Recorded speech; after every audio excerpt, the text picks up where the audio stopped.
పరిశుద్ధుడు అని పరిశుద్ధుడని కొనియాడబడుచున్నా దేవాది యెహోవా కొనియాడబడుచున్నా దేవాది యెహోవా స్తోత్రాలు స్తోత్రాలు స్తోత్రాలయ్యా స్తుతులు స్తుతులు నీకేనయ్యా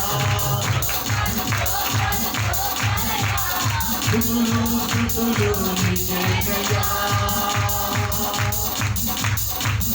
అన్ని నామముల కన్న పై నామము నీ నామము